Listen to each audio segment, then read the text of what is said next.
If someday you should see Thomas the Tank Engine puffing happily along the line, he may be on his way to a village nestled deep in the heart of the island of Sodor. One December morning, Thomas whistled to all his friends. "It's nearly Christmas, and I'll bring you lots of letters and parcels." But a week later, the storms came.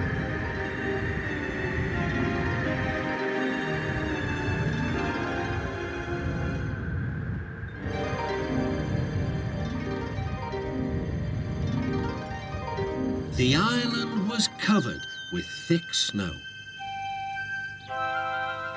The engines found work difficult. Some had to help clear snow from the track, and workmen hacked away at the frozen banks of ice. Thomas and Percy were collecting important post for Christmas. "Driver said there's lots of post for the village," said Thomas. "I'll need an extra truck for it all." Percy was feeling left out. "It's not fair. You're not leaving any post for me." But Percy's chance had come. "There's been a change of plan," said Thomas's driver. "The Fat Controller needs us at the big station. Percy, you are to take Thomas's train to the village." Percy was delighted, but Thomas was sad.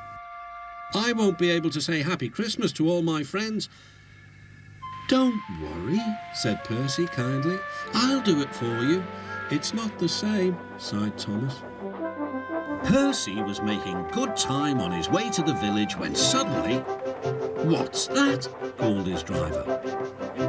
There ahead was a fogman by the line. He was holding a red light. "The village is cut off by snow," he shouted. "We need snowplows, workmen and a helicopter. Leave your trucks in the sidings and go back quickly." Percy was soon steaming to Harold's airfield.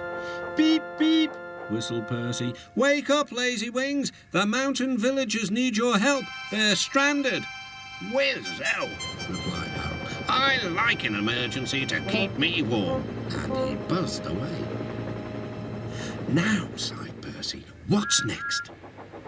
Suddenly, there was Thomas with Terence the tractor and a works train. "Come on, Percy," whistled Thomas. "Follow me."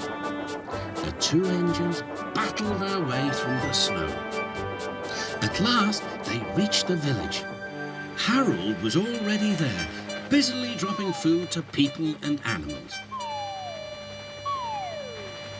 Terence quickly got to work. "Lovely stuff," he said as he pushed the snow aside. "Well done, Percy. Well done, Thomas," cheered the villagers. "You're the best Santa Claus this village has ever had." "What's a Santa Claus?" asked Percy.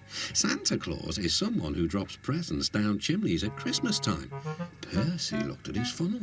"I wonder if—" "No," laughed Thomas. "Chimneys, Percy, not funnels. Which reminds me, your post train is still back in the siding, isn't it?" Percy hurried back to fetch it. Just then, Toby arrived with Henrietta. "We've brought lots of hot drinks and food for the villagers," he whistled. That night, all the engines had gone back to their sheds except Toby. The villagers had made a plan to thank the engines. They loaded paint pots and parcels into Henrietta, then they set off through the moonlit countryside. All the engines were fast asleep in the sheds as Toby ran silently into the yards.